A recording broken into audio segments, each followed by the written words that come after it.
Welcome into the College Caravan. It is day number 3, and we have made our way around the south portion of our state and back up to Tampa on 813 day. Fittingly enough, we were in the 813. I'm Scott Smith. Welcome on in. We are on the road as we speak. I have our captain of this here caravan, John Wright. We are exit 301, heading north on I-75. We are heading toward Tallahassee. And he's zooming out on the map here. And, okay, let's go that way. That looks like a safe way to go. But we are on our way to visit with the Noles tomorrow. Today was all about USF. So if you are a USF fan, you want to talk a little football, you want to cheer on your Bulls, feel free to hop into the comment section down below. If you are on Facebook Live, on our YouTube Live, the Fox local app, some of you are checking us out there. So welcome on in. This will be a lot of fun. So for the next 20 minutes, we're going to break this team down. What we saw today in practice, able to sit in with head coach Alex Golesh, year number 3 now. The last 2 seasons have ended with bowl victories. So back-to-back 7-6 win seasons for this team. And I thought he put it really well today when he said, year number 1, it's all about giving hope. Year number 2, you start to have belief, and then year number 3, it's about expectation. And so there's some real expectation with this team out there on the practice field today. Started in their indoor facility before moving outside, but they're looking to make an American Conference run this year. They want to win this title. Last year, they ended with some good wind at their back. They won 5 of their last 7 games. Of course, started last year, had a couple tough non-con opponents, as we will see they have again this year. But last year it was Alabama. They had Miami as well. They come into this season 54 new players. So one of those would be the weapons in their backfield. They got a Charlotte transfer at running back, Curtavious Norton. Their running back kind of duo at this point in fall camp, Sam Franklin, he's a transfer from UT Martin. And then we could throw Alvin Isaac in there as well, a sophomore on this Bulls team.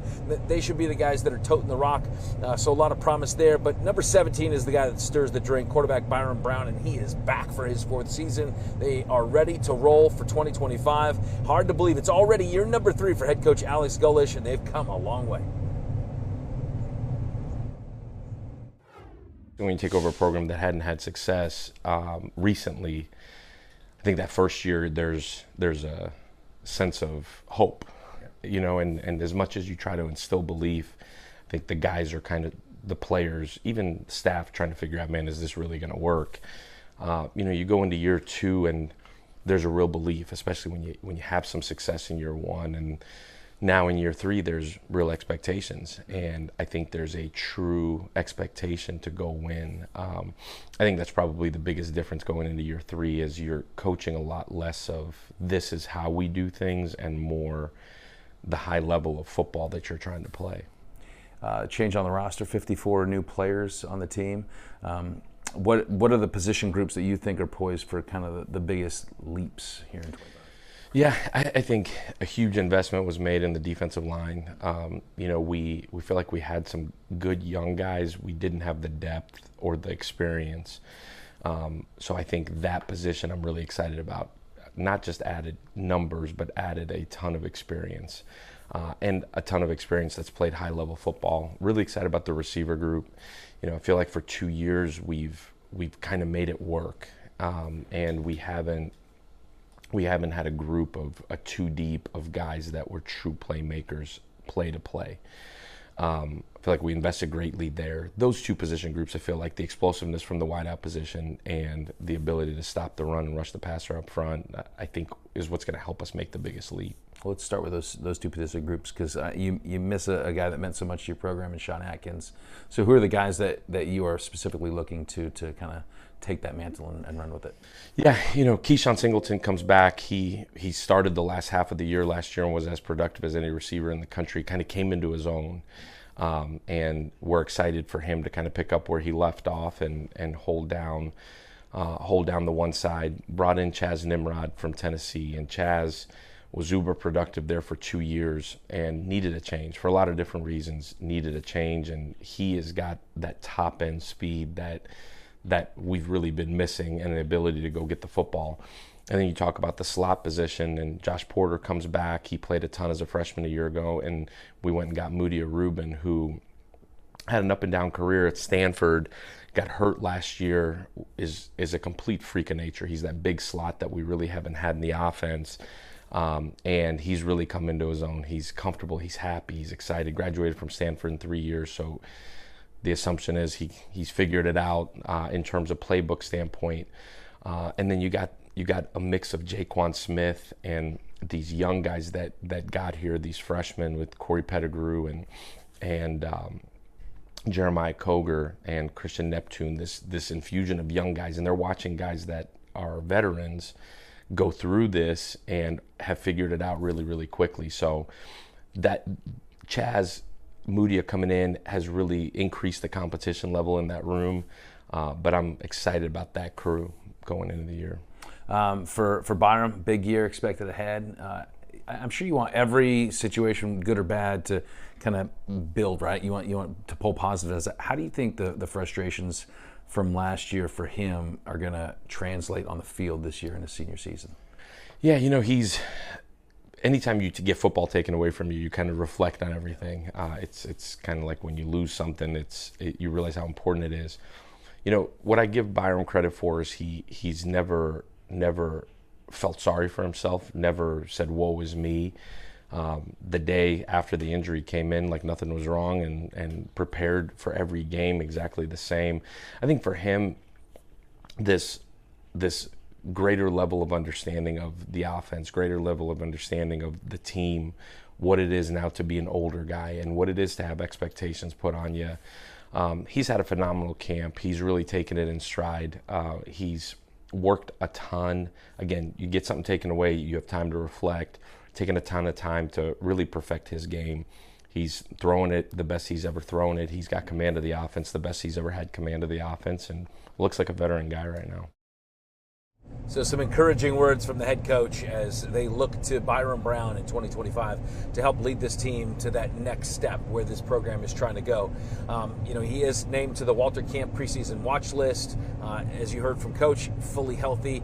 And so last year played in just 5 games before the injury took place. And he comes into this year trying to rival what he did probably in 2023, where he and Jaden Daniels, who ended up being one of the top picks and the Heisman Trophy winner, those two put up 3,000 passing yards and over 800 rush yards. That's what he is capable of doing, if not more. I mean, he has bulked up. He's 6'3", 230 pounds. He looks the part every bit.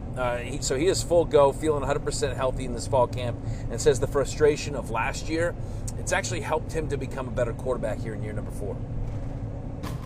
Not being able to play and being on the sideline just helps you see things from a different point of view. I was up in the box a couple times, and just seeing it from a coach's point of view is crazy to see, and then you fully understand what it is that they're seeing and what they want you to see while you're out on the field. So bringing that to practice every single day, and then the off season has been tremendous for me, learning coverages, learning our plays inside and out. So I'm extremely grateful for it. Some of the weapons have changed offensively for you in terms of pass catchers. What do you like about this group, and who's kind of popping already? Man, we got ballers all across the field. You got Chaz, you got Keyshawn from last year, you got Mudia, then you got B-Win, then you got the tight ends. Everybody's been playing really well, playing a really high level of football, and they're getting it as well. They're learning, they're seeing what we see, we're seeing what they see, and we're on the same page. I feel like from 1s and 2s, everybody is on the same exact page.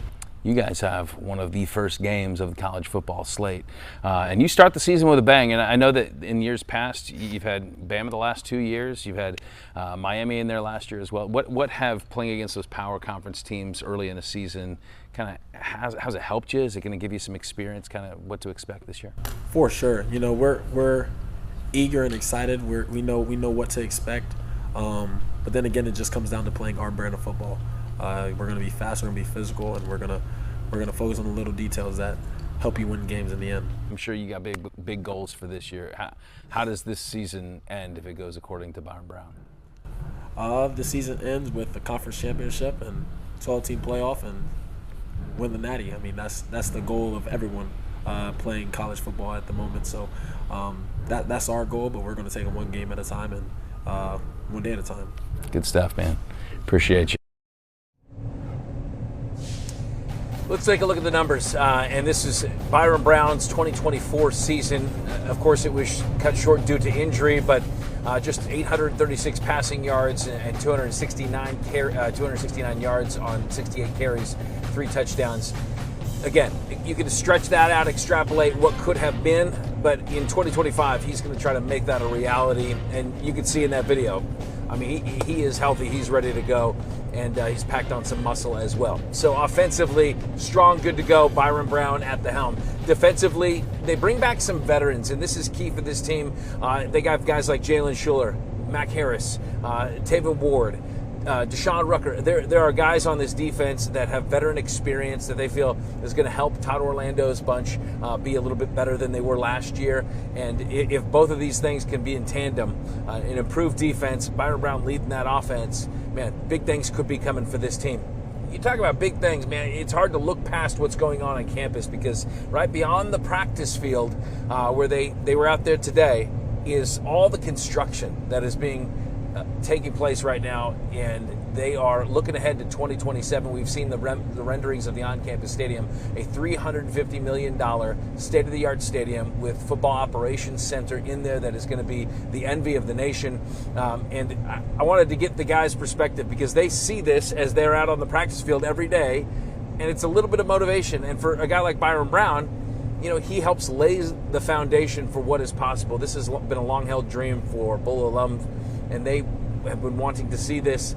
He's part of the generation that is making this a reality, and pretty cool to see take place every day at work, those construction crews hard at work. Gives you goosebumps. I think as we've had former players come back here and kind of peeking over the fence, gives you goosebumps to know we're 2 years away from playing right here on campus, which will be incredible. It'll be awesome to get alums, not just football alums, but alums of this university, this community, give them a place to gather on Saturdays like college football should be. It's going to be truly special. You know, we're technically being a part of history in a way. You know, building that foundation, which is what's going on right now. They're building that foundation like we're doing on the field. So just knowing that in the back of your mind, and then when people come in, like freshmen come in, they'll see what we've done in the past, and then they'll continue to do it and just get better and better and better. Beautiful pictures about what is to come, and it will be here soon enough. I'm joined by interim athletic director Jay Stroman, and we can kind of see some of the construction going on behind us. And it has kind of, I mean, we all day long you had construction moving, every crew's doing their thing. Give us an update as to where progress is with this on-campus stadium. Well, right on beat. They're supposed to be ready fall of 27 for our first game against Louisville. We're excited. We see construction from morning till noon till night. They're doing a great job for us, so we're excited that they're on track. We see the images, and we just popped them up there, of what the stadium is going to look like. But maybe one of the things that we don't talk as much about is the operations center and the football facility and the state-of-the-art amenities that are going to be included as part of this stadium. Yeah, really excited about it. We went all across the country, Georgia, Texas, West Virginia, and some other places to see all the unique features in those football operations buildings, and we think we took the best pieces of those and brought it back here to South Florida. And when this opens up, it'll be the best football operations building in the country. How do you think it's going to change the on-campus life? I think for our student athletes, our football players, they're going to get state-of-the-art recovery situations. They're going to have a great locker room, access to a huge weight room. And so I think they're going to be excited when they see exactly what's going to be in there. Have you had a chance to hear from alumni? I know this has long been a dream, and now it is becoming a reality. What former Bulls think about what's going on campus these days? Yeah, I think everybody, the excitement level is off the meter. I don't go anywhere in the country where people don't bring it up first and foremost.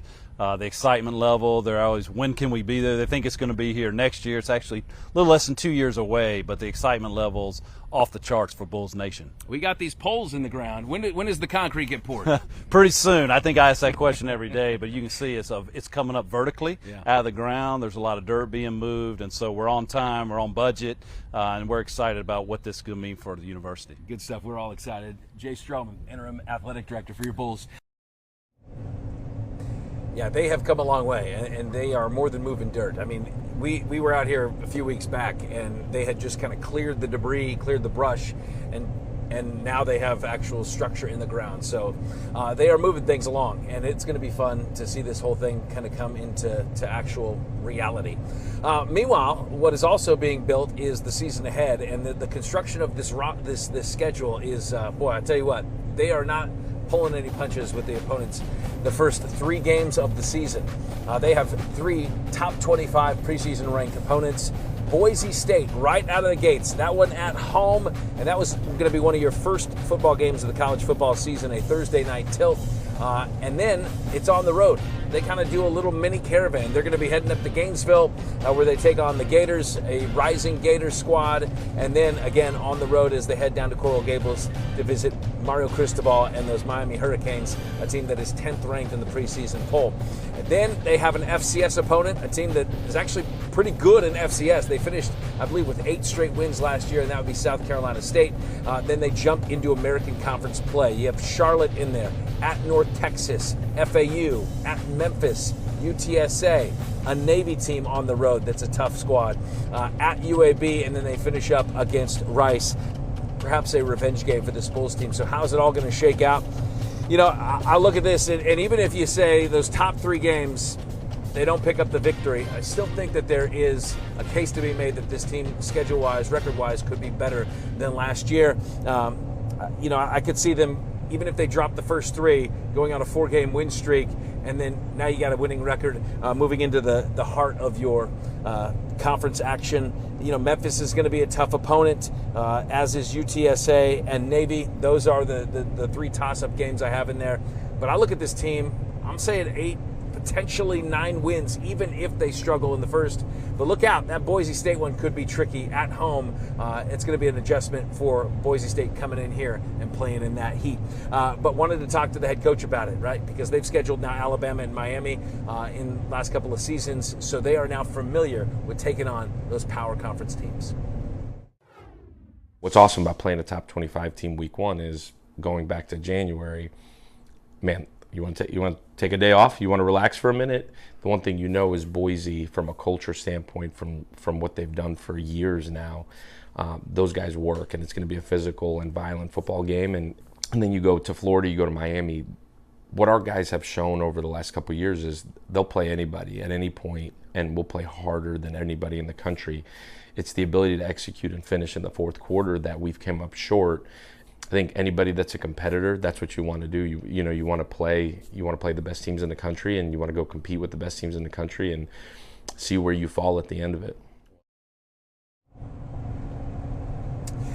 One of the cool things that USF is doing this year, they have started a new tradition, and that is in the honor of Leroy Selman, former athletic director, of course, NFL Hall of Famer, and a Buccaneer great.